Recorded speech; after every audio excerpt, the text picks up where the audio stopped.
Hi, welcome everyone. Good morning, good afternoon, good evening, depending on where you are in the world joining us.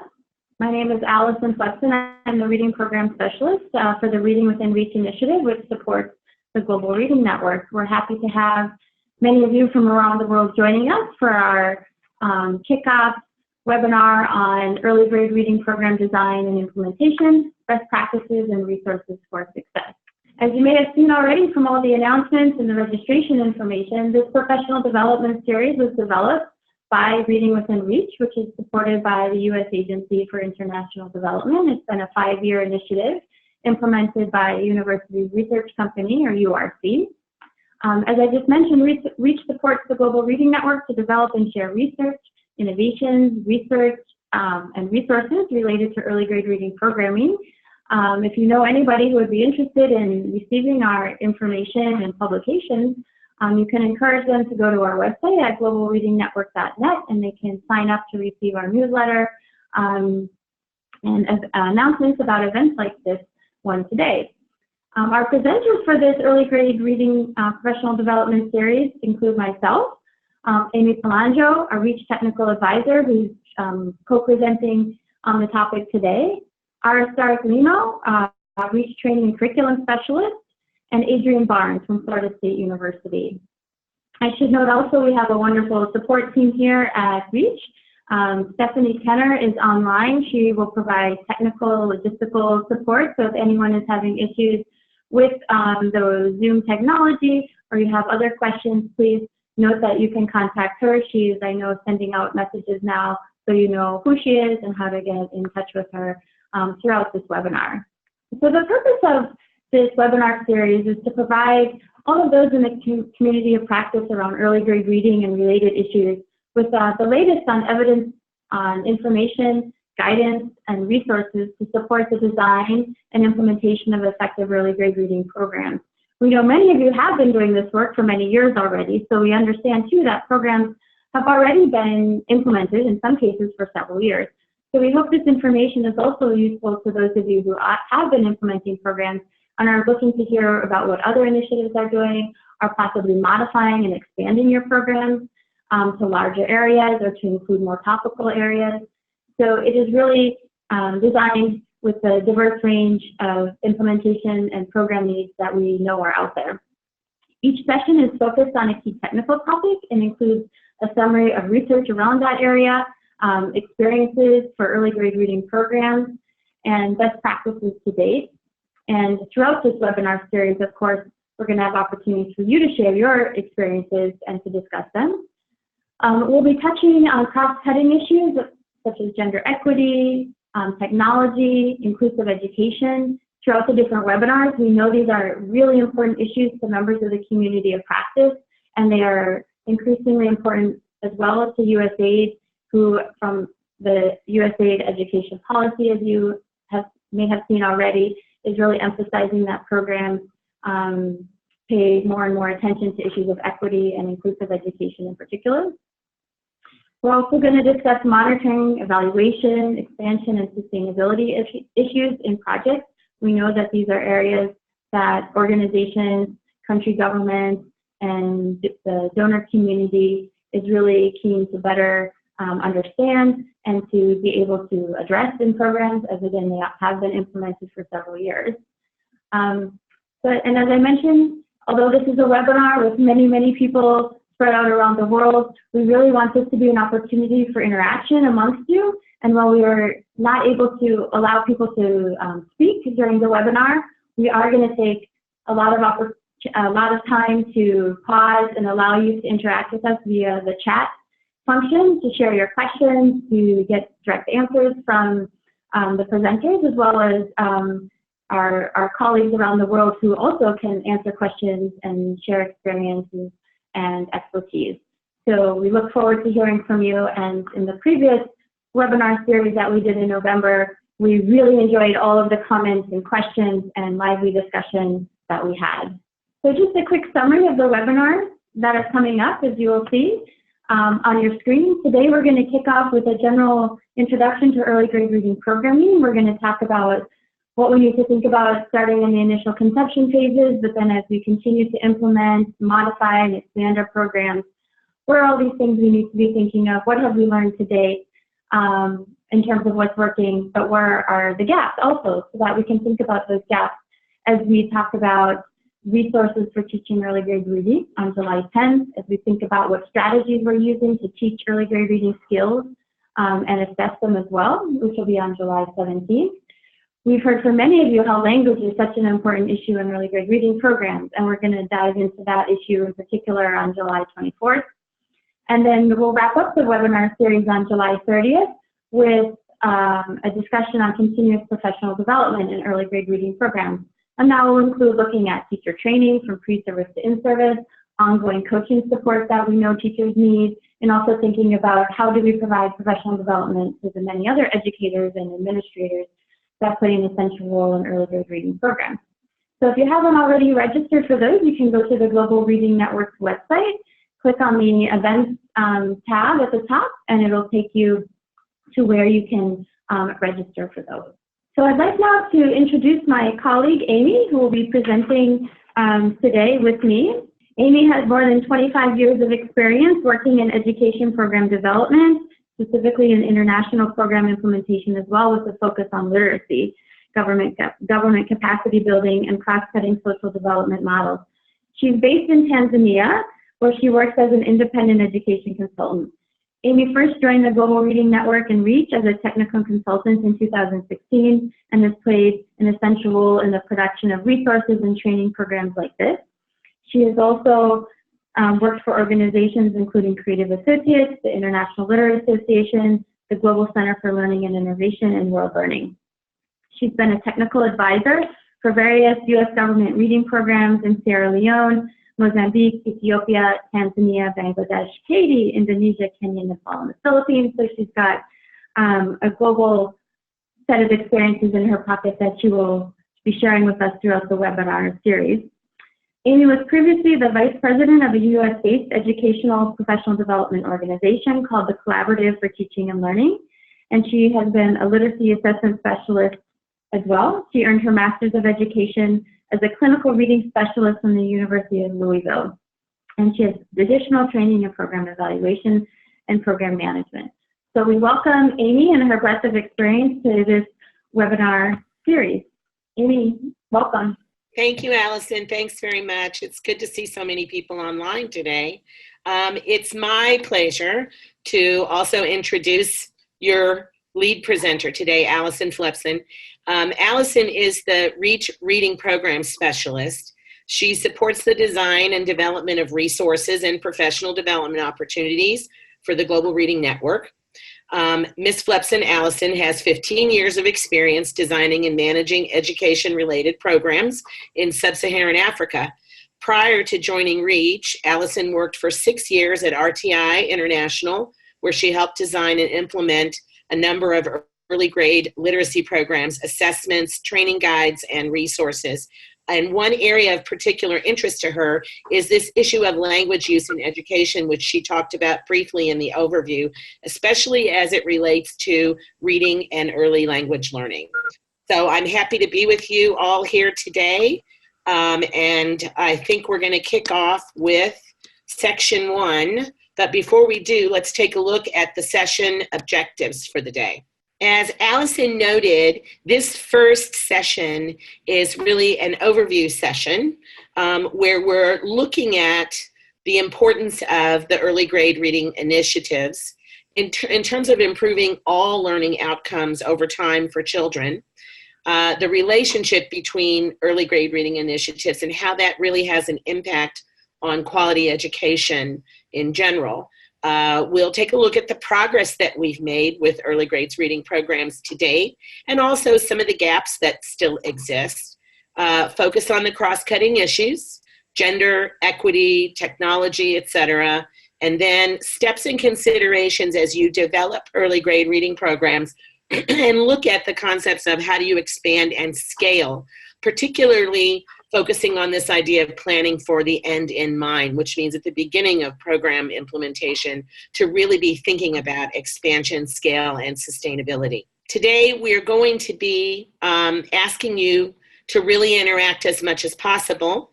There will be particular activities throughout the webinar where we will ask you questions. We're also going to be asking you to look at particular documents. Section 1 deals with our progress that we've made globally in terms of implementation and results for early grades reading programs, and also the gaps that continue to exist that need to be addressed as we move really internationally into phase 2 of this kind of work.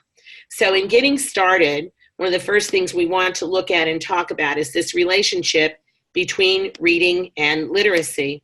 For many, many years, we've talked about global reading programs and reading programs implemented by national ministries of education in different countries, reading programs implemented by external large-scale donor programs as well. One of the things that has really been noted over the years is that even inside these existing reading programs, we can't really separate reading from the larger issue of literacy. So you will hear us today talk about reading and literacy really interchangeably because reading is really a major component, but it's only one component of what leads to true literacy for young learners. Which includes also the implementation of integrated speaking and listening strategies, the relationship between reading and writing. All 4 of these things really build sets of literacy skills that enable students to learn over time and hone those literacy skills over time. It also involves the integration of critical thinking for the production of more critical thinking and use of technology skills in order to move literacy skills forward. So as we continue today, you will hear us talk about reading, you will hear us talk about literacy. We're focused really on the entire gamut of skills that's related to that large body of skill set. So one of the first issues is why early grades reading? Evidence exists in overwhelming numbers that the reading skills of children in low-income country contexts continue to be extremely low. They've been extremely low for many years, and while we're making an impact, that impact, as you'll see a bit later in the webinar, is still quite small. We all also know that reading is a critical skill set that really impacts children's ability to learn across different disciplines and to learn over time. And when we see children exit the formal education system too early, and when we look further on into their longer lives, their ability to participate in formal economies, their ability to support families and to be a productive citizen, the lack of reading skills and the lack of literacy skills really is a huge barrier for people to have full engagement in the opportunities that come to them in their lives. And we know if they don't learn to read in very early grades, that they just continue to fall further and further behind over time. And this has been kind of captured in this idea from Torgerson called the Matthew effect. And so we're going to take a look at the Matthew effect just briefly. So the Matthew effect is really a very simple concept, and it's a logical concept that children who learn to read in early primary move forward more rapidly in terms of their overall reading achievement and their overall ability to learn than students who do not learn to read in early primary. And in fact, the gap not only exists, but over time that gap gets larger and larger and larger until essentially those students who have not learned to read in early grades fall behind other students in pretty much every single area of learning. So as we go through today and through this webinar, we want you to really be thinking about your own program work. So in your own programs, if you think about this Matthew effect, how does your program work to confront the Matthew effect in terms of its design?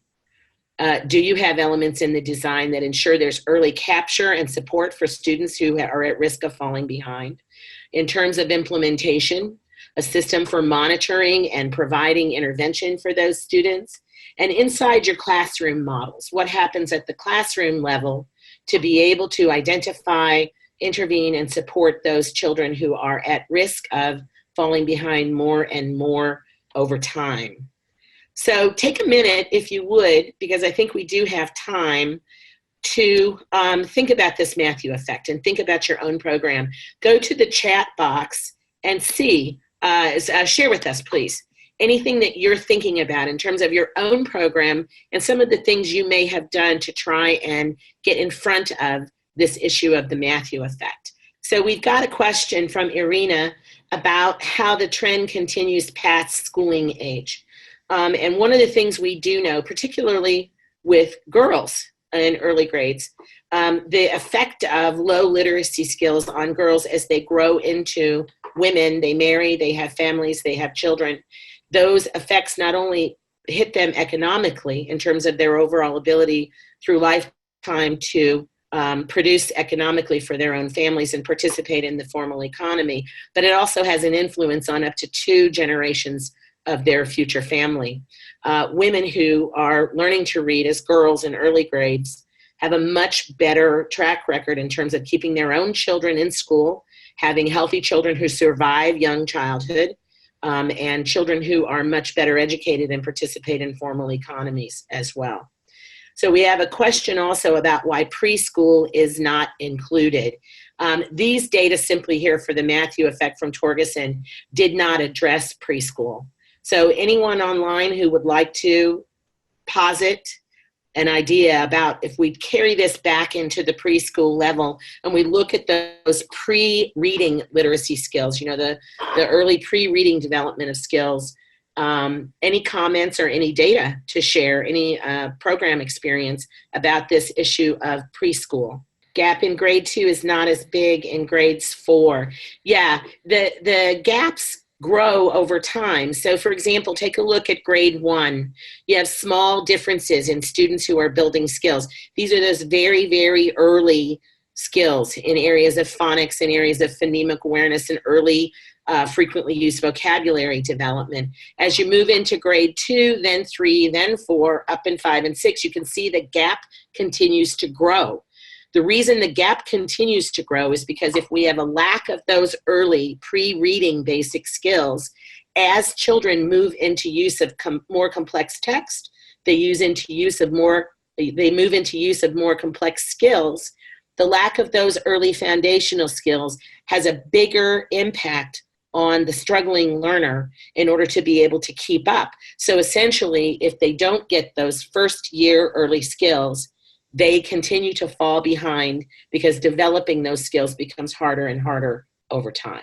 So that's the fundamental of the Matthew effect, that if there is a skills gap early on, that kind of black hole of skills, that gap of skills, has a significant influence on children, and the influence grows more as the child grows older and deals with more complex interaction in schools. Let's take a look at some of the things that are going on internationally in terms of supporting this issue of early grades reading improvement. So we know we began with the Millennium Development Goals a number of years ago now, really over 12, 13 years ago, that really addressed trying to make access for children, access to schools, access to school buildings, more teachers, more resources. It was about getting the situation in place in order to enable some growth for children.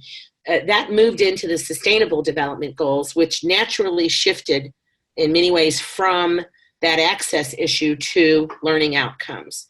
And so the SDGs now really are focused on this qualitative issue, the issue of quality for students and the quality of learning outcomes for students. USAID has really been at the forefront of trying to get at that issue. How do you move from opening the doors and ensuring there are people there to meet the needs of children to how do you move to the next level to ensure that the quality of education is what it needs to be, that it's customized and designed to meet the needs of those students in that context in terms of language of instruction, in terms of the resources provided, in terms of the kinds and level of training that teachers have in order to take children from the access point to the performance point.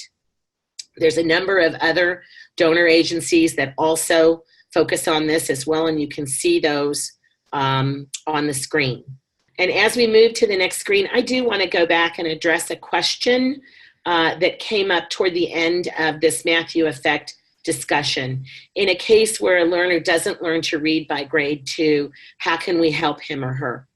And there's a lot of help to be had for those students, is the first thing to know.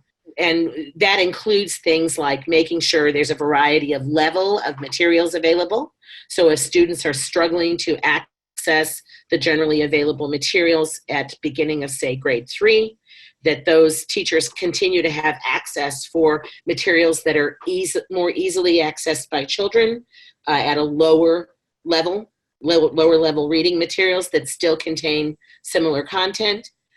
There's also a lot of programs that are focused now on in-class intervention or multiple tiers of intervention, teachers being trained how to intervene in an integrated way inside their classroom, also additional external supports for students. But this is the big question, and it's a big question for all teachers in any context. When a student falls behind, how do you maintain forward motion for all students in your classroom and yet continue to support those students who are struggling? So we asked the question, why is USAID focused on improving early grade reading?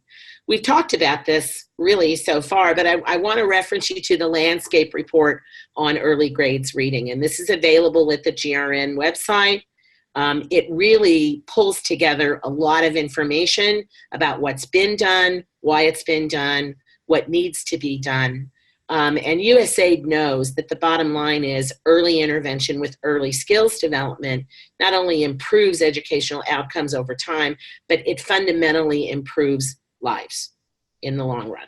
So one of the ways in which this gets supported by USAID and by the US government is the READ Act, Reinforcing Education Accountability in Development, which became law in 2017. And it builds on the existing efforts of the US government to make sure that millions, hundreds of millions of children who are still not in school get in school. And then to improve the quality of education, not only for those children, but for those who are already enrolled in school. And then to build sustainability. And this is this issue of releasing countries to full independence of implementation. One of the success factors in terms of investing time and lots of funding in making sure this happens is to reach towards sustainability and independent implementation. And so you will see as we move forward a lot of discussion about not only scale, but about sustainability of programs as well. Another document that you could find interesting to view and take a look at is the U.S. government strategy on international basic education, which is a very recent document. It supports the READ Act and it coordinates a number of different efforts across the U.S. government. One of those being to improve learning outcomes, as we talked about on the previous screen, but then also expanding access, and particularly in this new government strategy, expanding access to marginalized and vulnerable populations. And when we talk about marginalized and vulnerable populations, we're talking about those cross-cutting issues of gender equity. We're talking about students who live in crisis and conflict zones, where the enabling environment around them is damaged or weak, and focusing in on those areas where the most vulnerable have the least access and where we can implement strategies that will help students improve their learning outcomes over time. Also, something that came out within the last year is the USAID education policy. And there is also a program cycle and implementation guide that accompanies this strategy. And the strategy that came out, it's November of 2018, has some particular emphases that really were not emphasized a lot in the prior strategy. And it is this issue of marginalized and vulnerable children and youth. That's one, making sure that we know where they are, we know who they are, we know what has them in a marginalized or vulnerable situation, addressing those situations and making sure they have an equitable pathway to a quality education. Also, while early focus was on reading and literacy, we're now looking at kind of a confluence of 3 sets of core basic skills for young children, not only literacy, but also early numeracy and the social emotional skills that they need to be productive in the classroom, to be safe in the classroom, to be able to access the learning opportunities that are available to them. So as we move forward, not only talking about literacy, but also more integrated approaches where literacy, numeracy, and social emotional skills are woven together into early learning. And there's a number of documents coming out from USAID to support this particular strategy as well. Another key policy shift and change, more emphasis, is this issue on gaining skills for productive lives. And this suggests kind of workforce development. And we're not just talking about workforce development for those older learners who are preparing to enter the workforce in their community soon, but we're talking about building in those kinds of life preparation skills from the beginning and all the way through. Another good emphasis in the new policy is on higher education institutions. And this is about preparing them for a different kind of learner. Hopefully, as students move through more productive learning opportunities, they will come to higher education as a different kind of learner with better capacity, but also looking at higher education institutions in terms of preparing teachers. So it's a nice circular loop from early grades literacy and numeracy development all the way up to how do we prepare people to be productive members of society. So as we look at the kinds of components that we have to address as people who design and implement literacy programs, one of the new things that has come out from USAID is their Reading Matters framework. And so the Reading Matters framework really is structured, of course, around children and around making sure children have the skills that they need. It also includes these critical components. So if you're looking at any kind of design or implementation for a literacy program, one of the things that we would really encourage you to do is to take a look at your program from the perspective of each of these different components. From administrators, what kind of support is provided for administrators and by administrators in program implementation? How do we prepare teachers effectively to be providing quality instruction in the classroom? How do we get the kinds of texts and materials into the classroom that are needed and are of good quality? The extra practice issue, which is critically important. How do we make sure that students have the time and the supports and structures for extra practice around literacy skills development outside of the classroom? Implementing regular assessment. It goes back to the early question about what happens to those students who are falling behind in terms of the Matthew effect. Regular assessment that goes from kind of daily continuous assessment to periodic stock taking for students, along with structures and strategies to intervene, is what's really going to make sure that Matthew effect shrinks and that all students are able to move forward. Doing all of these things based around normed and supported standards that are evidence-based, that also are linked into national policy, making sure that there are clear and high standards for teacher instruction and student learning, making sure that those are supported at a national level by policy and accountability, and making sure that they're all generally normed at the same level. If we have lower standards for teacher practice, we will see lower levels of teacher practice. If we have common standards for teacher practice and student learning, then we will see people moving toward that level in a more uniform way. And then another great piece here that we know has been present in early grades reading programs, but is now really being emphasized, is this issue of mentoring, ongoing coaching and mentoring. Those of us who do early grades program implementation know that training will take teachers only so far. Good resources will take them only so far. That continuous progress, continuous reflection on practice, and support for how to take the next step as a teacher is also critical. So as you move forward with your early grades programs, this is a great framework to take a look at and to check your work against, check your program design against, to see, are we really addressing all of these critical components and issues? So as you look across those particular components, there's also integrated throughout all of them these cross-cutting issues in terms of approaches to early grades reading programs. USAID's approach is that these programs need to be inclusive, including all children, and equitable for all children, regardless of who they are, regardless of their life circumstances, their ability, their skills. They all deserve an opportunity to learn to read. And so again, kind of regrouping, focuses on marginalized populations. These may be students with special needs. They may be students who are a minority population in their country. They could be marginalized due to geographic access issues. Also, gender equitable approach. And when we talk about gender equitable, most of us usually think about equal opportunity for girls. But there is also a gender equitable issue on the other side, given particular contexts. So we want to make sure that we are inclusive of boys and girls, that we are addressing their needs in the classroom in terms of instructional approaches, in terms of resource representation of them in the resources that they're using. So gender equitable, we need to be looking at both sides of that in terms of equitability.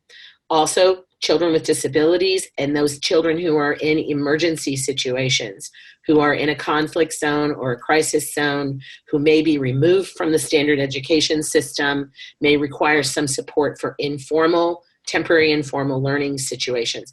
For example, Syrian refugee children in multiple countries now in the Middle East, and how those countries are designing programs to deal with those emergency situations so that children are not losing those critical time periods where those early skills develop.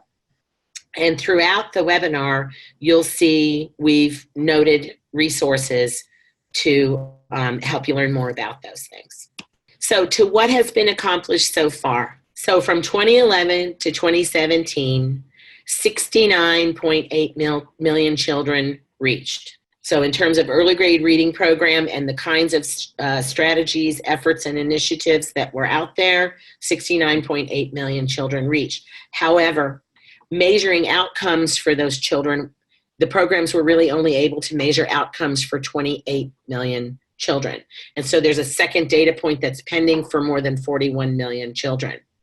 Now, within the 28 million, look to the left side and work your way down to the next bar. For those 28 million children, we saw improved reading, that's statistically significant, proven improved reading for only 4 million. So that's really only 15% of those students who were actually measured. So there's been some improvement, but not the kind of improvement you might expect to see through large-scale efforts. And not the kind of measurement we might expect to see as well. There's a variety of reasons for the low levels of measurement, and there's a variety of reasons for the lack of improvement for a large portion of children. And so we're going to be taking a look at why some of that is taking place, and that's that issue of gaps. But before we do, I want us to kind of pause. I see a lot of chatting going on over in the chat box, and we're going to move you to a specific activity. Okay, so we're getting ready to we've looked at progress, we're getting ready to look at gaps. These are overall gaps that we're seeing across programs internationally. But we'd first of all like you to reflect on your own program. So we've shared with you the progress we've seen overall. We'd like you to think about and share with us what progress you are seeing. What do you think contributed to that progress? Because that's the big question. When we see progress and growth, we need to be able to say what it is that we think led to that progress, and that has to be shared with those who may be struggling to make progress. But then also, what are the gaps you're seeing? So think about that Reading Matters framework. Are there pieces there that are missing in your program? Are those related to gaps that you're seeing in your own program, places where things are not moving forward? Is that because of design? Is that because of implementation or context? And what ideas do you have to address those? We have an early comment from Nora on this about that the challenges that they're seeing are administrators and teachers. Nora, I'd like to ask you if you could further elaborate on that in terms of how administrators and teachers are providing a challenge to your program. and others who want to just let us know, just briefly, what's the progress you're seeing? What do you think has contributed to that progress? And what are the gaps you're currently seeing in your own program work? Okay, so we have a comment from Sokoun that is really interesting. It's this idea that their program is really focused on the classroom literacy program, those 5 core skill sets, but yet doesn't reach out beyond the classroom levels, focusing on bringing the community in, parent support, community support, changing the actual environment that's provided for learning, and then measuring what it is that's happening, measuring the quality of teacher instruction as well as measuring the student performance. This really hits at some of the gaps that we know we're seeing. This is this issue of comprehensive program design, and that giving teachers the basic core information, teaching strategies and resources around those kind of 5 elements of early grades reading instruction is critical, but it does not move toward a larger program implementation that's really necessary to make sure the support network is in place for children. We also have a note from Sophia about how there are other kinds of aspects to literacy programs. For example, in Sophia's case, family literacy programs that can support early skills, but that some of these programs are not easy to evaluate. This is true. In many ways, it's much easier to do a sampling of children and give an early grades and early grades reading assessment and find out what's happening for children's performance. But when we take a look at those more qualitative aspects of programs, the people interaction kinds of things, the support networks kinds of things, even down to things like analyzing what types of resources are best used in a classroom, these are much more difficult, much more timely to evaluate. I think that with the comprehensive program design, so if we think back to the Reading Matters framework and the idea that we have to not only build in, but we have to constantly look at all of these elements of a comprehensive program, we see a lot of support today for looking at those difficult questions and measuring those things that are more difficult to measure. We've got some comments here on the issue of fragile contexts, where students are in and out of classrooms, whether it's due to conflict or health concerns.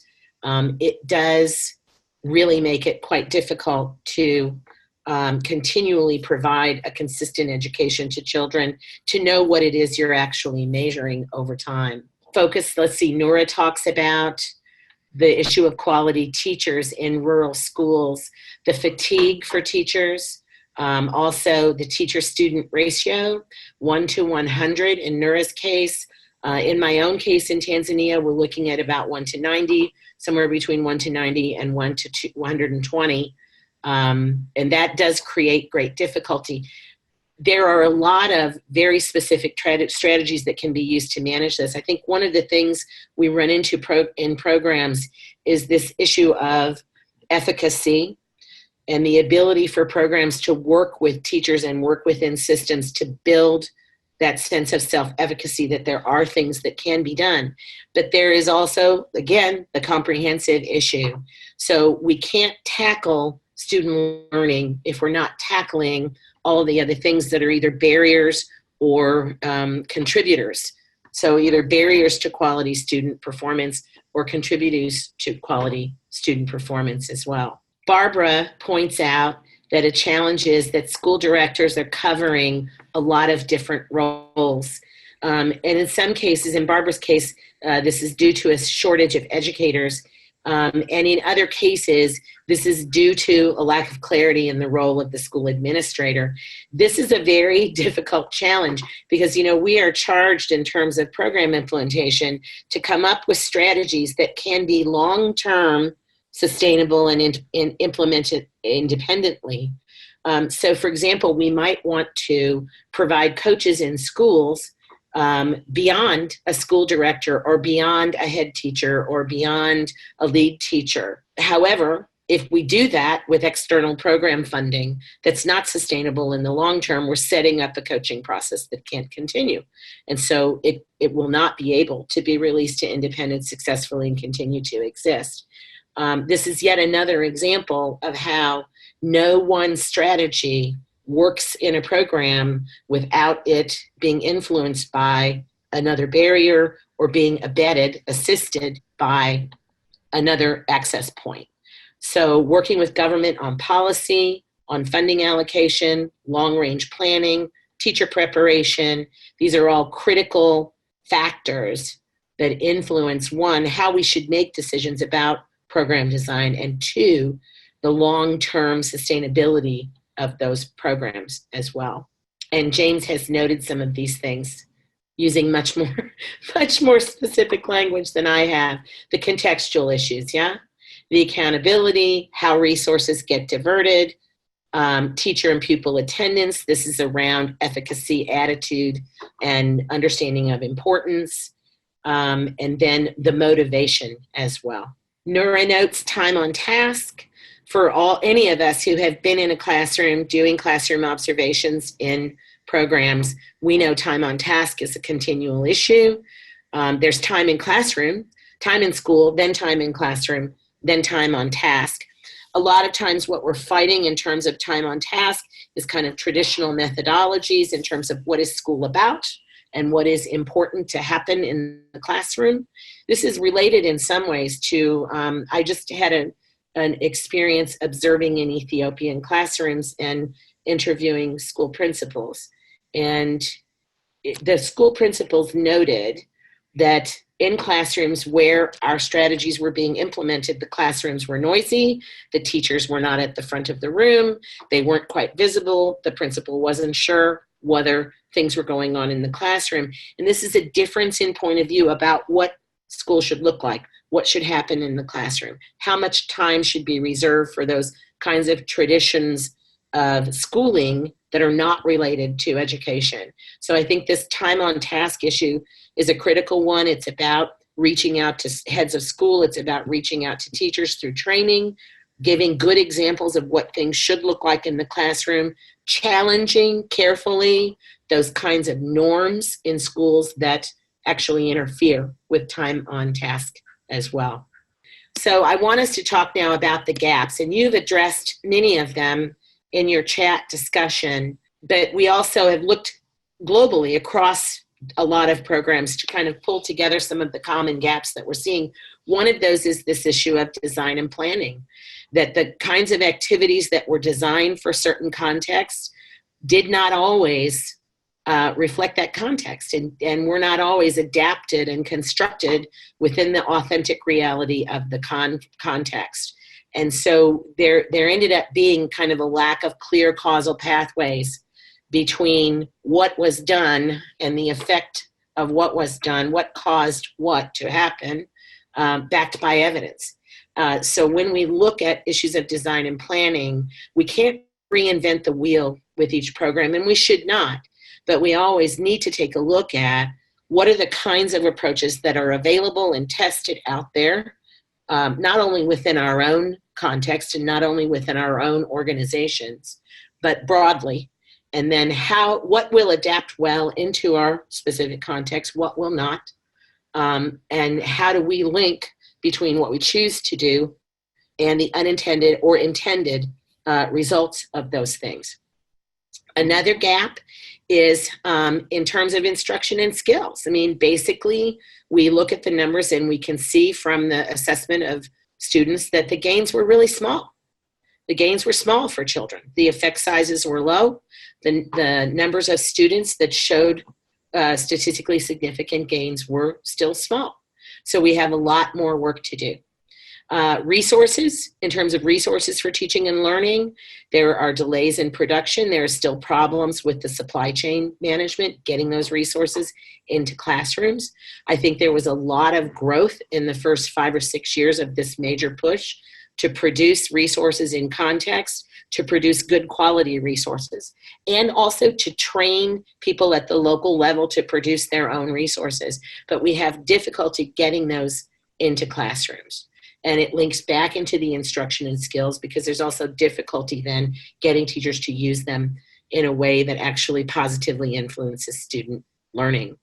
CPD, continuous professional development. in terms of implementation, there were issues with implementing a continuous approach to professional development. There's also a lack of evidence to date about how it is effective. This links to this causal pathway. Everyone has the sense that, for example, providing ongoing mentoring and coaching, whether that's externally supported, whether it's a peer-to-peer kind of coaching, we all have a sense that continued professional discussion and reflection on instruction will improve instruction. But to date, we have a lack of evidence to actually know that that is the case. Okay, so addressing the cross-cutting issues, there has been little information coming forward about these cross-cutting issues and how to manage these cross-cutting issues, even though we have some small number of activities and programs that were implemented to deal with them. We don't have much evidence, although we have seen that interventions related to gender, in terms of intervening on behalf of a particular gender, specific strategies intended to create a more level playing field for gender, were the most successful. We had a participant note early on this issue of family literacy programs, issues of community engagement. We have very little information to let us know about how these kinds of initiatives actually affect student learning. This could be because those initiatives, while present, weren't deeply evaluated. Sometimes they're difficult to evaluate because it's about perspective and point of view. It's also happening at the very, very local level, so gathering data can be difficult.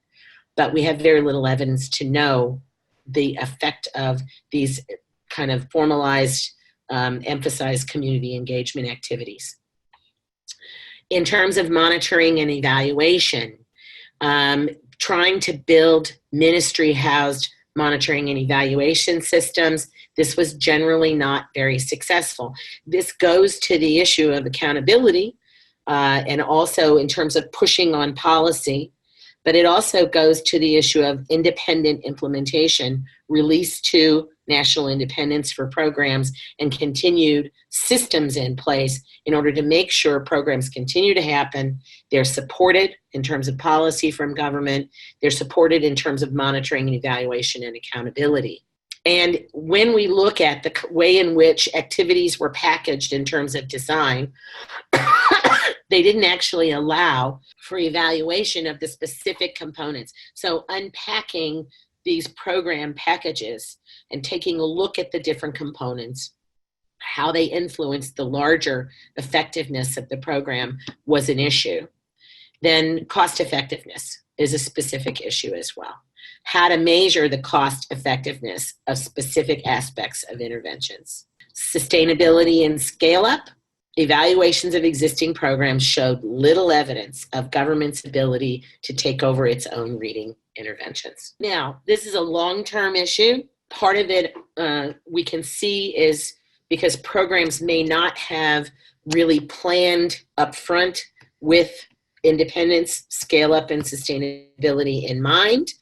Part of it is because change is slow, and the further up in government that you reach and the larger those complex issues become, the more difficult it is to move that entity forward in terms of taking on its own work, making change in point of view and understanding at those levels.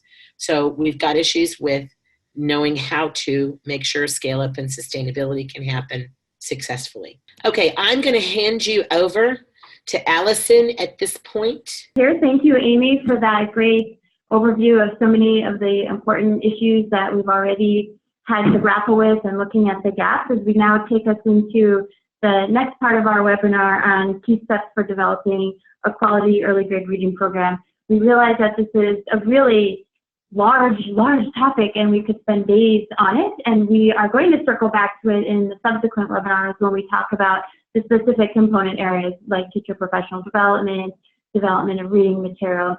So what I'm going to talk about today is kind of the broader global issues that we need to think about when we're developing programs, when we're modifying them and expanding them.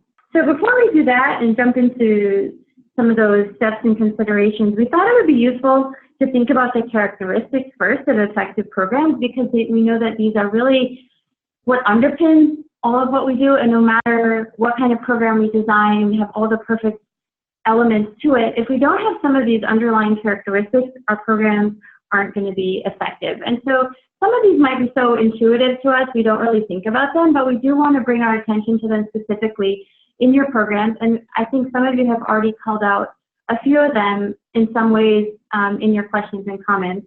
The first one being good leadership. So those involved in designing and implementing programs need to be able to influence others, and that includes all the stakeholders involved in supporting early grade reading improvement, whether it's administrators, parents, teachers themselves, teacher unions, all those important groups.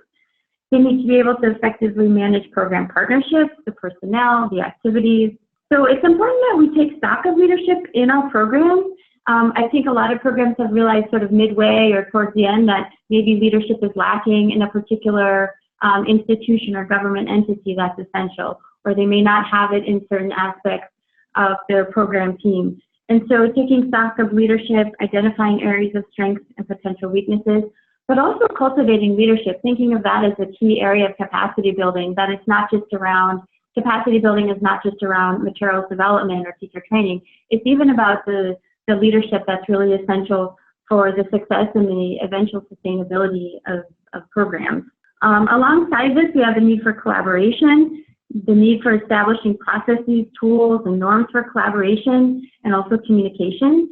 If you have examples of these, we'd love to hear about them in the chat box, because we, again, often think of sharing our resources and examples, our teaching and learning materials, or our teacher training guides, but we don't necessarily share how we sort of facilitate these important issues like collaboration and communication. What are some best practices you might have come up with in your programs for making sure that government, implementing partners, and different institutions are all on the same page, collaborating and communicating well. Another important characteristic of effective programming is using evidence-based approaches. And not just that they're evidence-based and that they've worked in one place, but that it's also been contextually adapted. We'll talk more about what some of the evidence-based approaches are in specific contexts. But as you know, one size doesn't fit all. So we'll also talk about the importance that we know there is for countries and programs to adapt to their specific context. Lastly, we know that effective programs conduct continuous and rigorous quality assurance. This means they staff programs with qualified technical specialists, and they build the capacity internally of their team on an ongoing basis. They establish and use quality assurance processes and tools across components. We'll be sharing some of these in the different webinars, but again, we're always interested in hearing from you about what you found as a way to ensure quality across your different components and activities. They allow sufficient time and resources to monitor, to evaluate, to conduct the research that they need to verify that what they're doing is working well. But then they analyze the results, they modify their program course, they communicate those findings with the different partners that need to be aware of them. So quality assurance is a key characteristic of those programs. And in the chat box, if there's anything else that you have found to be essential in effective programming, again, please take a minute to share it, because we'd really be interested in hearing from you what are those underlying qualities that really matter for achieving our goals. I see that Nora has talked about a technical working groups with government officials from the Ministry of Education who take the lead. Nora, I think that's a great idea. I know various programs have been doing that. So government is not just a group that's consulted periodically after plans may have been made, but actually takes the lead in charting that roadmap for the program and contributing and leading technical work. Alongside that, Amy mentioned that ongoing working groups. These might be groups that tackle different topics based on expertise. That way, people within the government, if programs are handed over for governments to take them forward, those people have the knowledge and experience to do so. Tin also shared having space and time for teachers to reflect on their interventions. So that is a really useful teacher professional development practice. Sophia mentions a new one I haven't heard of, a Moodle online platform to build a community of practice. Sophia, I don't know if that sounds like it's specific to a country, and any resources you want to share with the group or later with us at the GRN, we'd love to hear more about how that is going within a specific country. And Nora talks about disseminating findings from evaluations. And we know that's so important to also have the information shared using the appropriate means of communication, languages, to different groups, whether it's parents or government officials. So keep those ideas coming, and I hope others may have thought about something in their own program that if you're missing one of these, what might you be able to do to enhance it to ensure the success of your program. So we'll jump into some of these steps, and again, we know that there are so many of them and we could spend days talking about them. So we've tried to distill these into some very overarching steps and considerations, and we hope to hear throughout as we go through this about kind of the various subtasks and activities that have been important to you. So as we've already mentioned, collaboration is key. So assembling the planning and design team as soon as possible is really, really essential. This team should include country education authorities, as well as representatives from different branches within the government, however that is structured in your context. Their involvement in the planning stage is really critical to obtain consensus on the need for a program, its focus, its specific activities. Involving education officials and actors at all levels is important, as this will surface many important issues, needs, constraints, and opportunities that you can then address at the program design phase rather than when you're already implementing and you encounter various obstacles that you might have already figured out if those people had been more integrally involved in the design phase. Working in collaboration with government education leaders also helps to lay the groundwork for approvals you need along the way as a program team for scale up and also eventually sustaining your program, hopefully. Technical experts, including reading specialists, linguists, monitoring and evaluation specialists, all of those people help to identify an appropriate approach for reading outcomes, help to draft curriculum and materials, can advise on appropriate ways of assessing children's reading skills across different languages. Teacher professional development experts, and the list goes on. And sometimes we consult them on an ad hoc basis, but really bringing them together as a collaborative team to see how they can talk to each other and feed off each other's expertise is essential. Programs should always seek to involve teachers, teacher educators, and parents. This is a group that sometimes is missed at those higher levels of planning, where people often assume they know what teachers need and want. But teachers' direct involvement in the form of focus groups and field visits and other means of involving them in materials design or other aspects of the program can help to understand their needs, their challenges, attitudes and beliefs that might affect whether or not they use your materials or engage with the teacher professional development offered. They can share suggestions and ideas. Experts in monitoring, evaluation, and research can provide input right away into the design phase. They can, for example, suggest a staggered approach to the program rollout as appropriate to assess it in the way that's needed. They can also help them to understand program components and how it will be best to monitor and evaluate them, which will, of course, in turn affect your budget, and that's good to know sooner rather than later. Program managers and other staff responsible for day-to-day implementation of a program who are familiar with the context are also vital members. They can ground truth ideas, suggest activities, help suggest feasible approaches. So if in your program that's already underway right now, you have some suggestions on things you did at that initial planning stage or things you didn't do, which now, several years into your program, you think it would have been good if we had done this, please share those in the chat box. And Amy will be responding to some of those comments or questions as I continue on, and we will circle back to some of them here once we have a few in the chat window.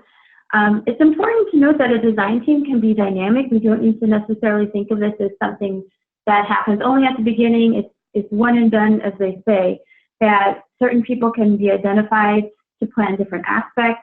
You can have a core team that follows the program throughout. As Amy mentioned, working groups can be timely groups that come in when needed and are perhaps phased out.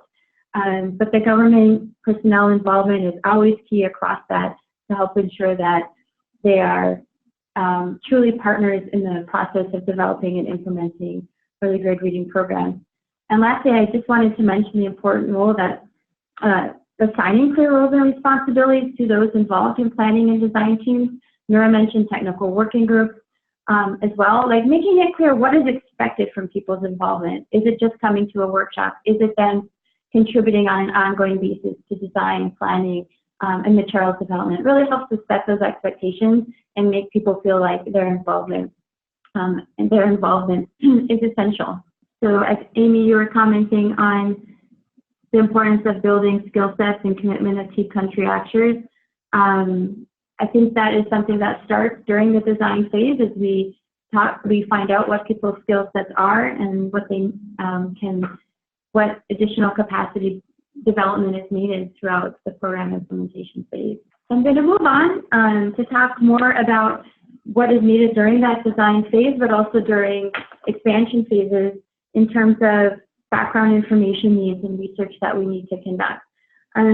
I'm calling this, or we're calling this a literacy landscape assessment here because REACH, in collaboration with USAID and the Global Reading Network, is developing a toolkit that we're calling a literacy landscape assessment to provide really detailed guidance on all the information that we do need to collect and the background research we need to do to inform programs. So I have one slide here on this, but there's a whole resource toolkit that is being developed as we've seen how programs do need a more concise roadmap to inform the information that they're collecting and then how they're really using that information to design programs, because we know there's a lot of information that might be out there, but we don't always necessarily use it in a way to inform program design.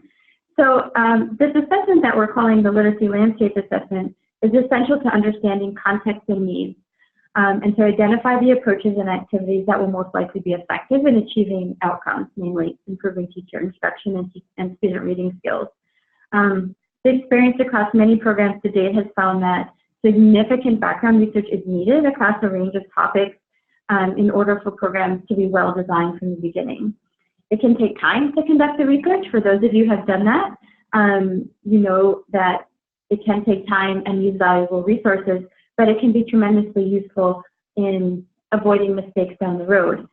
For example, language mapping in Ghana and Mozambique has recently helped to identify what languages should be used in specific schools for teaching reading in multilingual classrooms, and what therefore specific strategies are needed to support learners' language needs. And while of course language mapping is an involved process that can take time and of course requires some financial investment, it's extremely important so that we train teachers in the appropriate skills and get the right materials into the right classrooms. So all of this data that's gathered can help ground decisions about policy and practice in the realities in the field. A list of research to conduct and information to collect can be found in handout 1. If a program has not yet conducted all of these suggested background research, it's really never too late. Many programs are undertaking studies, midway, even after an initial program has been implemented, to gather it, to go back to inform ongoing program development. The next slide here, an activity and discussion that we're going to have. So once you have the handout up, specifically when you look at that list, what topics did you actually gather information on? How did you gather it? How was it used to inform program design? And if there's some areas you didn't gather information on, what now as you've been implementing your program perhaps did you realize, oh, we should have collected that? I would highly recommend groups to collect this information. And is there anything else you would add to this list? So some of the information that of course is essential when you're designing a program or expanding it is to really understand current learning outcomes and the general state of education, what are children's literacy and other skills. We know we have a number of early grade reading assessment tools, and these are continually being adapted and modified depending on the context, the language, and now we have more and more results from those, and the GRN website and EduLinks and the U.S. government STEC website has lots of reports from these different reading assessments. The early grade reading barometer, which you'll see mentioned in the handout here, is also a place where you can go to see data on different countries' reading assessment results, but really understanding where the kids are and what are the skills that they really need additional support to learn is essential. Programs sometimes find that they need to focus on specific skills and help teachers to teach those skills better than necessarily taking on the entire gamut of all reading skills. And it can also help to pinpoint where the gaps are from grade to grade. Teacher workforce characteristics is number 3 there. You'll see more and more programs are really gathering information on teachers. How long are they staying at schools? What are their skill sets that they bring already to classrooms that are assets that can be built on when you're designing teacher professional development? Some of you talked about student-teacher ratios, and many programs I have talked to are really looking at this teacher attendance issue along with student attendance to understand the amount of exposure that students are actually having to teachers and how can we boost teacher attendance and also grapple with the issue of teacher mobility and attrition. So these are not necessarily pieces of information that programs are gathering initially, but they're finding more and more that it has such an important impact on instruction in the classroom that we need to have a better understanding of the teacher workforce that we are dealing with in these programs. Alongside this is teacher knowledge, instructional practices, and language skills. And Barbara, thank you. You just hit that one right in your comments that I see came in a minute ago. Programs know that teachers come sometimes not very well prepared in the classroom. They may not have had the background in early grade literacy instruction. Most often they haven't. They may not even speak the language that they've been assigned to teach. So more and more programs have been developing instruments to help understand what teacher knowledge gaps there are, what assets they bring to the table to inform the professional development that is offered, which we'll have a webinar just on that. And if you have instruments that you've used to assess teacher knowledge, instructional practices, and language skills, or if you've done qualitative studies in classrooms, we'd really be interested in getting those because we see that's a big gap in what's available publicly for the community of practice to learn from. School enrollment, attendance information, we know that can be challenging to get accurate information, and programs are often in search of it throughout their program to get accurate information so they're delivering the right number of books to schools and understanding whether kids are showing up on a regular basis. Teaching and learning materials, we'll talk about that in a whole webinar, but understanding what's available and what we can build on in our program so we're not necessarily starting everything from scratch. Number 7, language-related information and data. Again, this has been an issue that we've heard so much from the community of practice that we'll have a whole webinar on it. So lots of language-related information and data from language mapping studies, assessments of children in different languages, using different types of assessments so that we're understanding language skills, language skill level across different oral language and other important issues when we have to think about the instruction that we're offering in bi or multilingual classrooms. And lastly, equity. Some of you may have heard of the equity initiative that Save the Children and SHI 260 have been spearheading for the past couple of years, but it's more and more important as we see from the USAID policy that we are understanding if the programs are reaching all children, what children, the most marginalized and vulnerable children, what is the impact of programs on those groups. So disaggregating data, figuring out where inequity still exists is really important. And as I mentioned, the forthcoming resource on this will walk you through many of these issues even more in depth than this handout does, but it's just important to have this list again at the design phase to think about how your program is collecting information and using it to inform design. James Statman, thank you for the comment about education system finance. That's a really, really important issue, and we know programs aren't always tasked with doing this as much as maybe in the past they used to around figuring out resource flows, what money actually reaches the districts and the schools, are teachers paid on time. These are all such important issues when you're thinking about motivation for teachers to show up in the classroom, and you're thinking about the ongoing sustainability of programs if, of course, the money is not getting to where it should be, a program can't be successful or sustained in the future. So thank you for adding that. So let's move on to talk about number 3, the education system mapping and capacity assessment. So alongside what we're calling the literacy landscape assessment, design teams or teams that have already designed their program but are expanding it really need to have a clear understanding of the roles and responsibilities of the various institutions and individuals in the education system that will play a part in early grade reading improvement.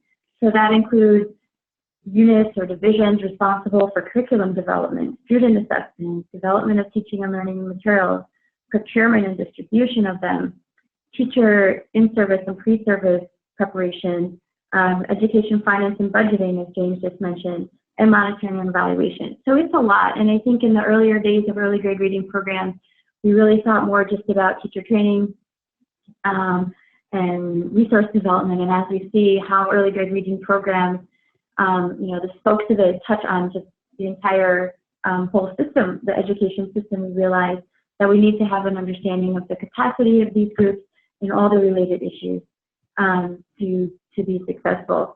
So it's important to know who does what, how the units interact or perhaps don't interact the way they should, who are the change agents, what are the change impediments. We know that within the government there's often a lot of changeover. So if that's just the status quo and not something that you may not be able to always influence, what does that mean for a program? What can still be successful perhaps when you have a lot of turnover, and what might not be successful? There are, of course, lots of resources on organizational capacity assessment, or OCA, and USAID has some on their website, and we reference some in the references. So the information should be used to inform who is involved in design and implementation and what a program needs to provide in terms of capacity development to very specific institutions and individuals.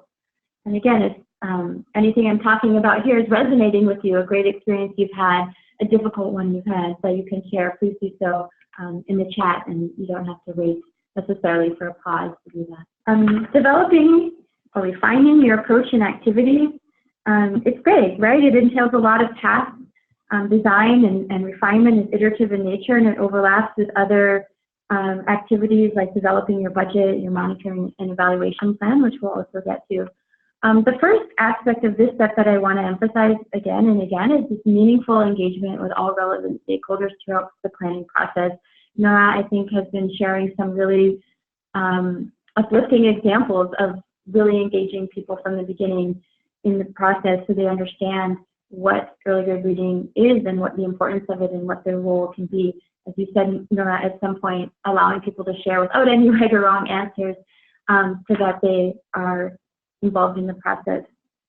So not just an initial discussion, followed later, 5 months down the road when there's a set of activities that's about to get underway that you'd like, the government to approve, or you'd like the involvement of another organization. It's ongoing, it's collaborative. Setting program objectives. Sometimes this isn't always clear across the different partners. What does the program hope to accomplish? And you might realize 2 years down the road when your status report comes out that not everyone had the same understanding of what you were going to accomplish and by when. So these objectives need to be defined based on a needs assessment, research, in-depth discussions with partners about what's feasible, what's realistic. No one should be in doubt about what the outcomes of the program are. And related to the identification of programs, of objectives, something that Amy talked about at the very beginning, and that USAID has already identified as a gap, is having a good theory of change and results framework. What are the causal pathways that will lead to change? We sort of have this idea in our minds that if we do this, then that will occur, and then this will occur, and that may be true in some context or if certain conditions are present, but what is the theory of change for your specific context? And really being explicit about stating that to those people involved. Then in a small bullet point here, something that we take months and years even to do, designing context-specific approaches and activities based on relevant evidence-based best practices. So we've talked and we'll continue to talk about what some of those evidence-based best practices are across different areas like teacher professional development and instruction of early grade reading. I want to emphasize again that those need to be context-specific though.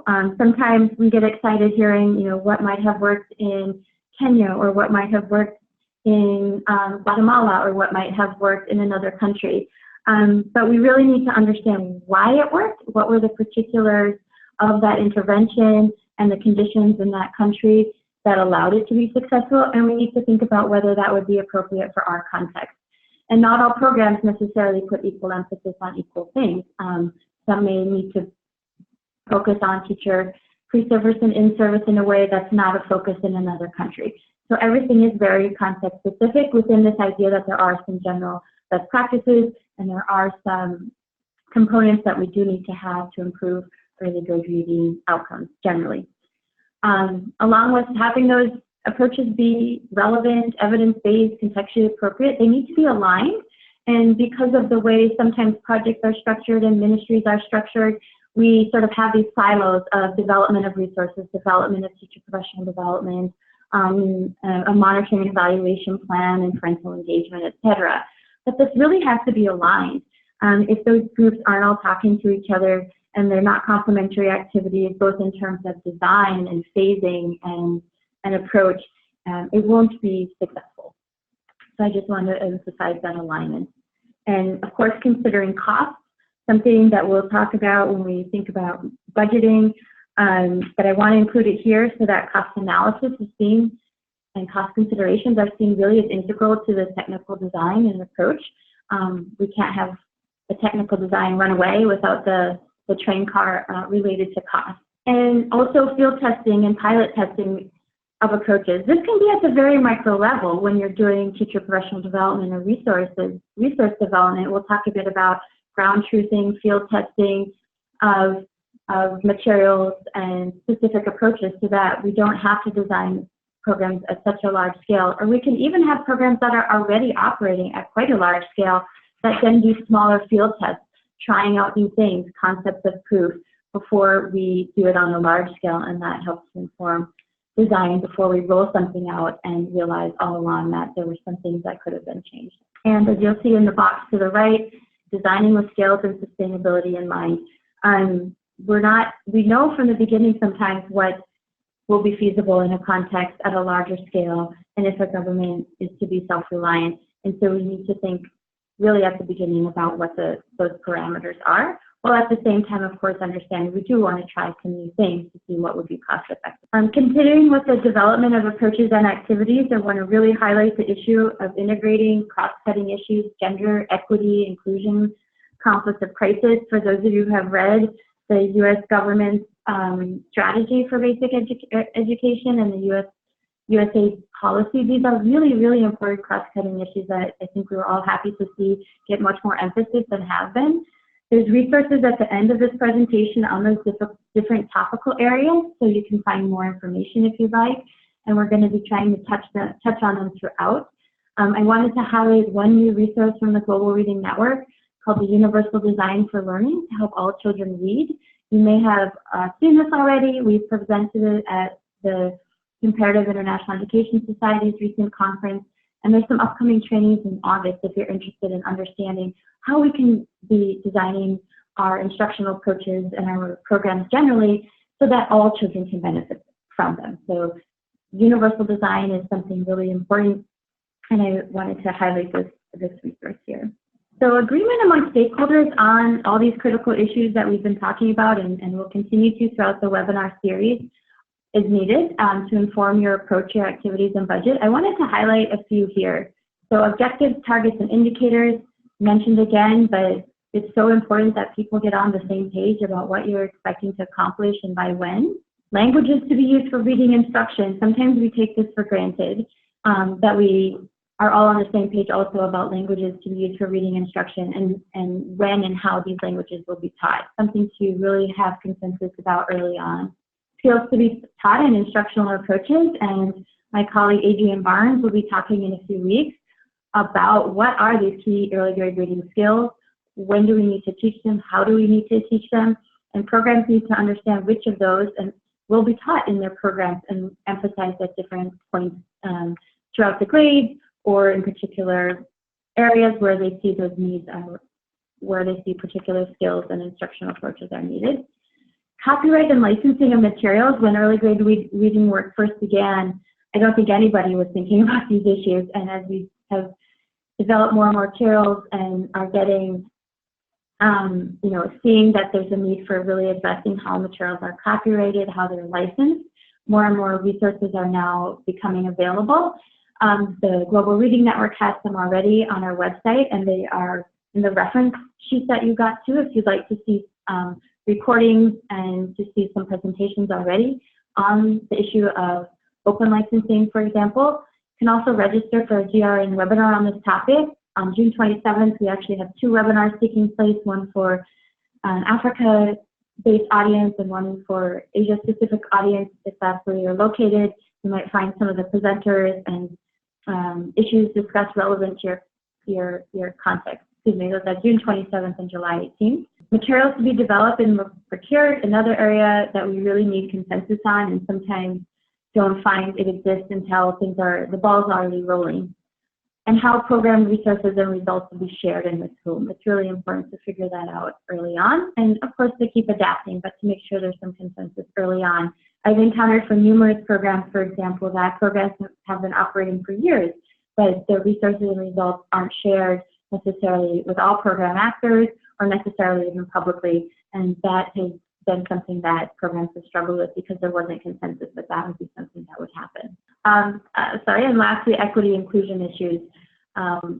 There's so much now out there being discussed about what approaches and activities and resources are appropriate, and we know there's still much more to be done, and this is often a challenging topic in countries where resources may not be sufficient to meet the needs of all children, but how is the program going to be addressing that issue short-term and potentially then, of course, long-term?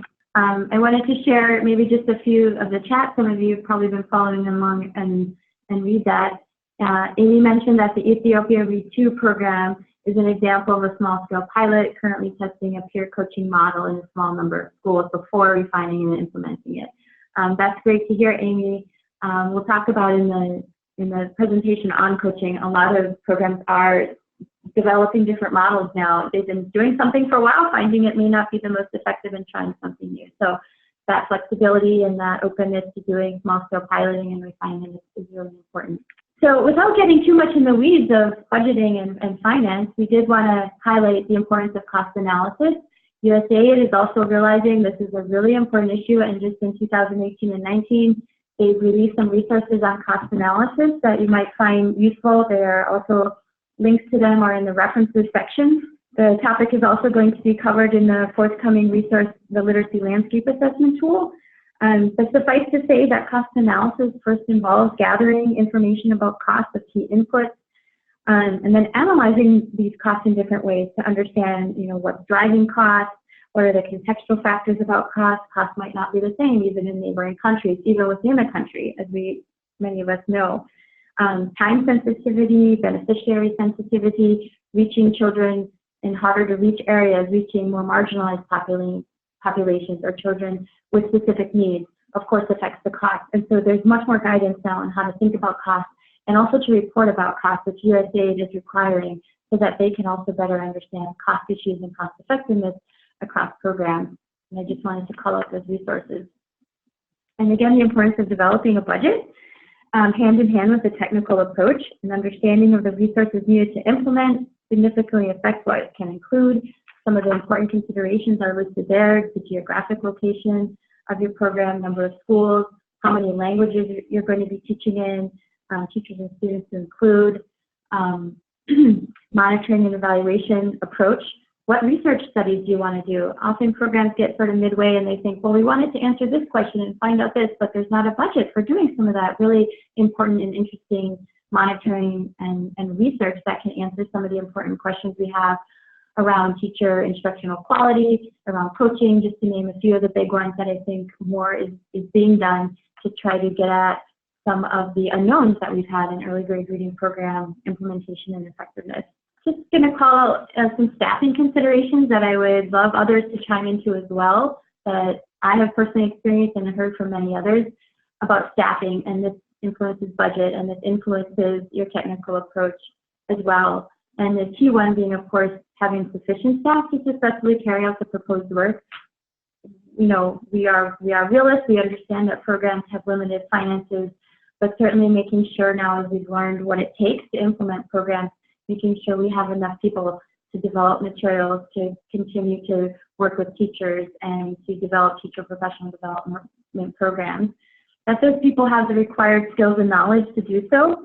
We know that there's a lot of professional development needs, not only amongst government partners, but also amongst the staff. And are we building into our plans and our designs opportunities for professional development to increase skill level and to help the people that need to be developing, designing, and continuing these programs have the skill level they need. And if some of you have recognized that in your programs and want to share anything that you've done differently, maybe second or third or fourth time around to deal with staffing considerations and constraints, please, we welcome that sharing. So moving to the last kind of key step in the process around developing, monitoring, and evaluating our programs. I say last, but I would like to maybe take that back, because developing, monitoring, evaluation, and research plans really does go hand in hand with program design. It should include all the experts on a program, from the reading specialist to the M&E specialist to everyone else in between, so that they're all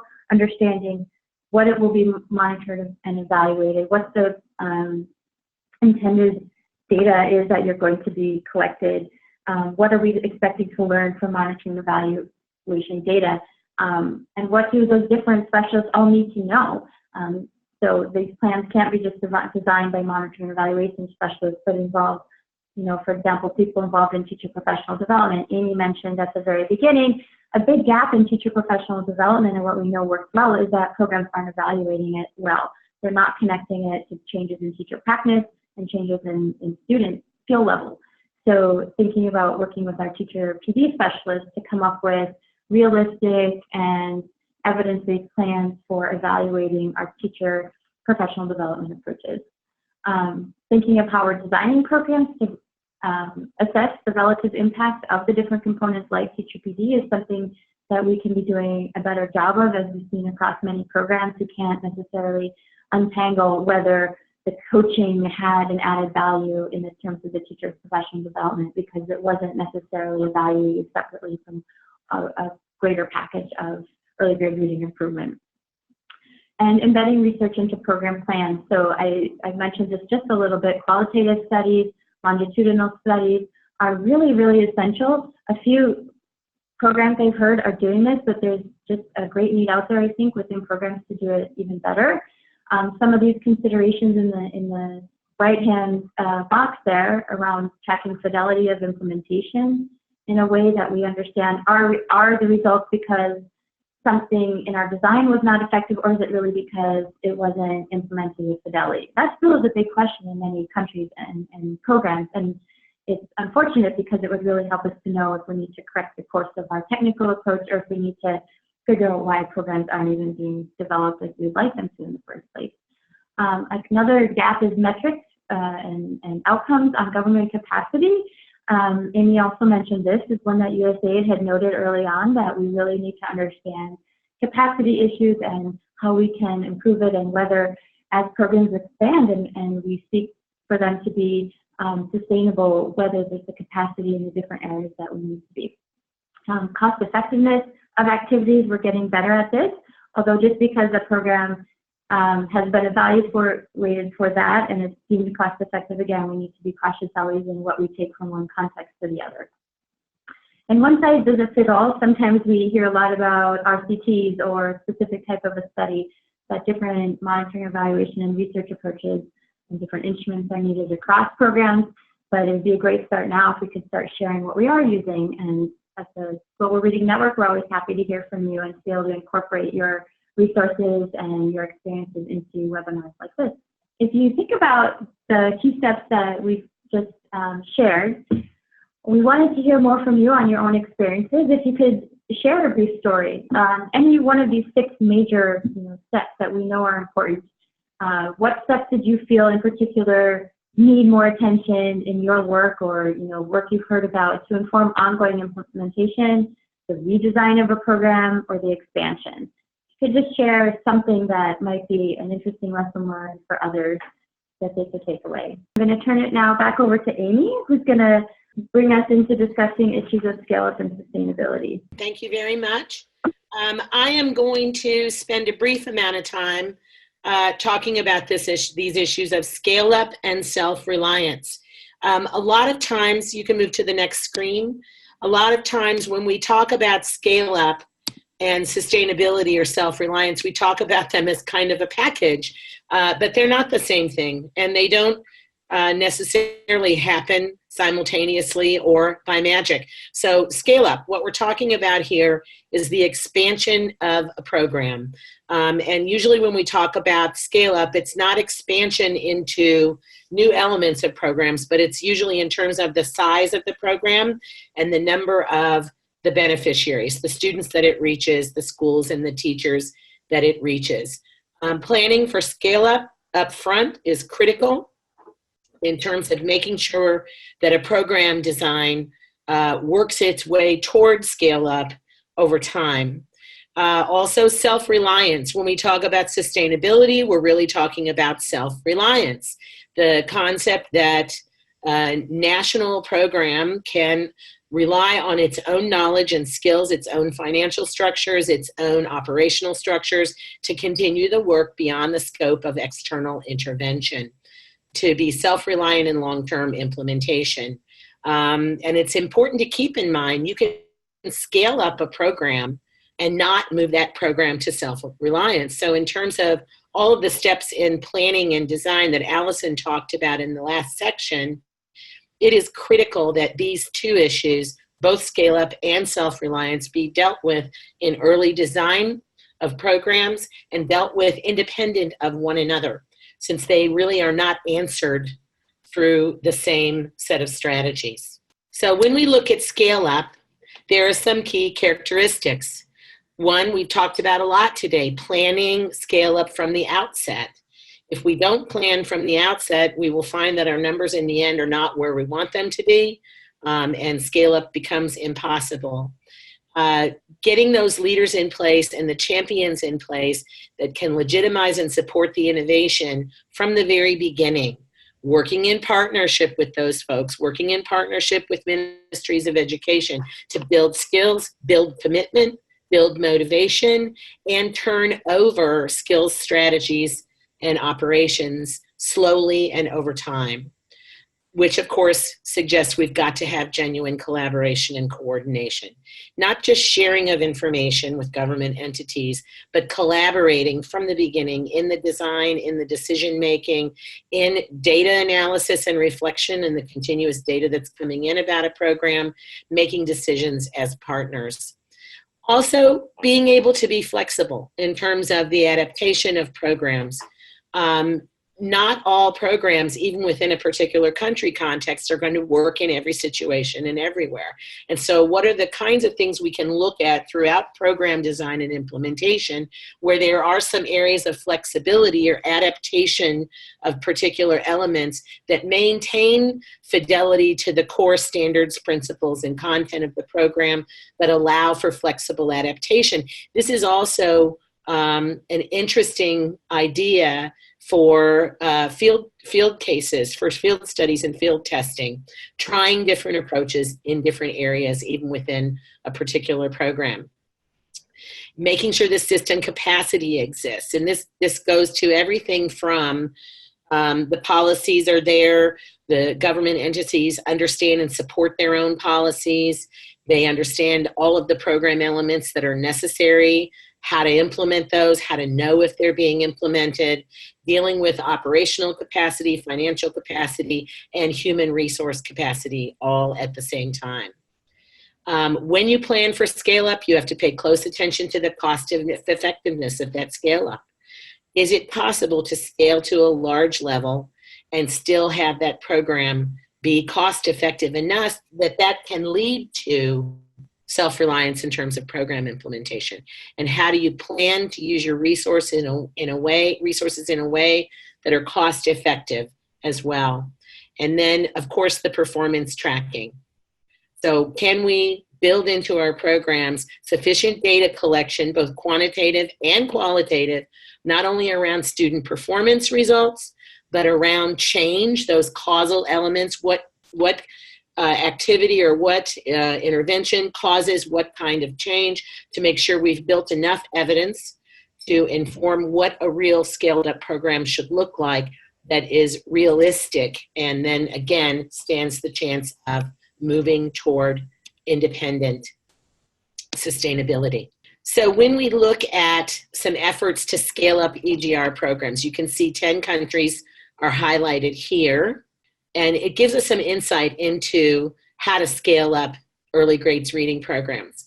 So on the left, you will see some things that contributed to successful scale up, and on the right, you will see some of the challenges that were barriers to successful scale up. Successful programs are specific to the context within which they are working. So the context is well known.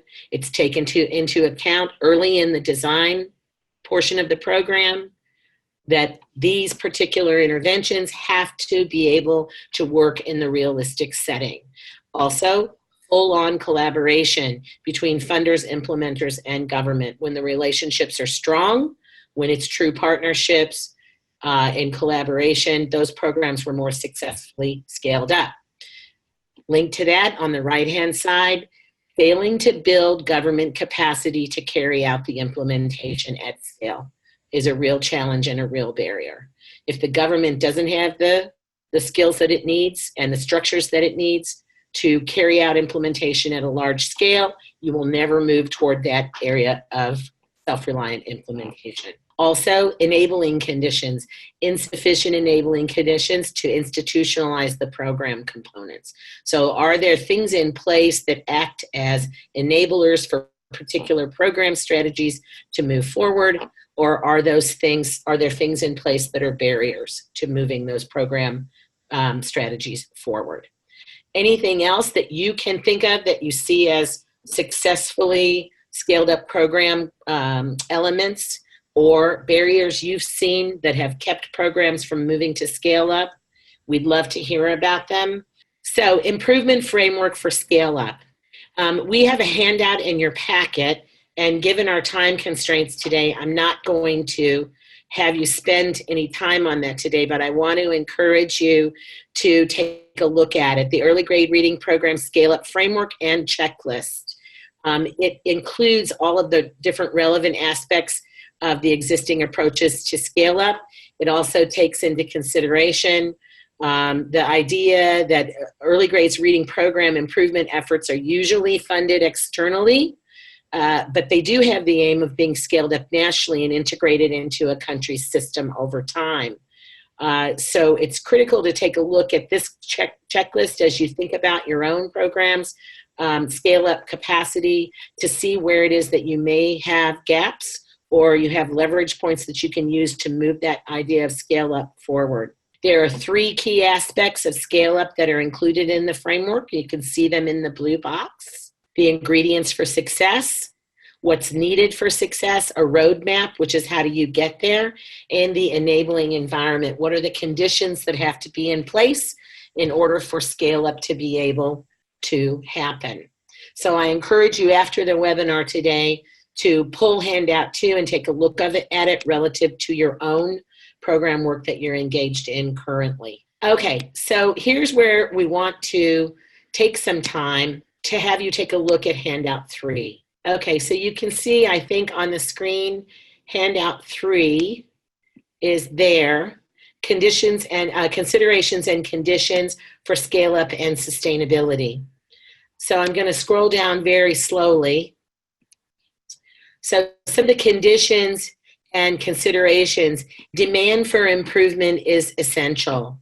There has to be an understanding at the national level, at every level actually, that improvement is needed, that things are not okay the way that they are. For stakeholders, as we've noted on here, both at the top and the bottom, this starts from families, this starts from classroom teachers and schools, and moves all the way up to the high level of government. And so you'll note there's some bullets here that you can actually use as kind of a self-assessment. I want to take a minute to let you kind of look at this demand for improvement and the 3 bullets there. Think about where you would rank your own program work at this point in time. The second consideration and condition is that a plan for scale up must be there, and you must be planning with scale up in mind. Scale up doesn't just happen. You have to have a plan in place from the beginning to make sure that you understand the scope of that scale up, you understand the pace at which it has to take place, and also about how your own design either in the end is scalable or is not scalable. This is about technical and human resources. It's about financial resources and being able to project forward to what will actually be necessary for scale to take place and how do you get there. Not necessarily is that possible, but what are the kinds of things that are enabling for that to happen? What are the kinds of things that are currently barriers? How do you use the period of your program work to make sure you take away the barriers, use the enabling factors, and move the program forward to make sure sustainability and scale-up can happen? So take a look at the 3 bullets there, little minute to reflect and self-assess. The third one, cost and cost effectiveness. We've talked about this before. What are the costs of the components? Are they cost effective? Are they reasonable? Do they become more cost effective over time? Is there a continuing cost to the certain things that we're putting in place? Take a look at the self-assessment bullets, do a little reflection, resource allocation and distribution. Knowing what resources need to be available, what needs to be accounted for in budgets, how to get them distributed, where do you need critical external funding, and where does that funding need to cease to be made available, and can it cease to be made available during a period of scale-up? Assess and strengthen the capacity of the system. We've talked about it a lot. I don't really need to repeat it. But is the system ready to take on a large-scale program? Have you considered this in your program design? And to what extent? Address disruptions in the status quo. Now, what we've talked about, and mostly in the chat box today, is this issue of how do we take on the kinds of well-entrenched barriers that may just be present within a system because that's the way it's always functioned. It's this issue of business as usual. Do the factors of business as usual get in the way of a program coming to scale and then remaining sustainable? And how do we go after those business as usual barriers that can get in the way? Do you know and have you addressed those disruptions in the status quo? Effective partnerships. Who do we work with? Who are the key players? Who can make the work happen? Who can bring it to a larger level? And that's at every single level. It's not just top end at the government level. Policies and regulations, protocols that are needed. Is there an enabling policy environment? Is there an enabling practical environment? How do we address those policies that are barriers? How do we address the practical aspects of the environment that can create barriers? And the last one, the incentives and the accountability measures. How do we create incentives for programs to move forward and grow? How do we continue to hold program implementation and program implementers accountable over time? These are all things that need to be considered. So, anything that you would like to add onto the discussion as we end the session today around these issues? So at this point, I'm actually going to have to hand it over to Allison. We will be taking a look at the chat as you move out, and we'll be trying to respond to anything key that comes there. Allison, I'm turning over to you. Thank you, Amy. Mentioned several times, we love hearing from you, and this webinar and the subsequent ones are really built on what we've heard from the community of practice. And so if you have things that we can integrate, please get in touch with us. I'm going to bring up here just our contact information for myself and for Amy. There's also the General Global Reading Network email, which I assure you human beings do check on a daily basis, multiple ones, and we will get your email, and we're happy to respond if you're looking for resources or want to share something with us. We can also put it on our website or integrate it, as I said, into our different resources that we provide.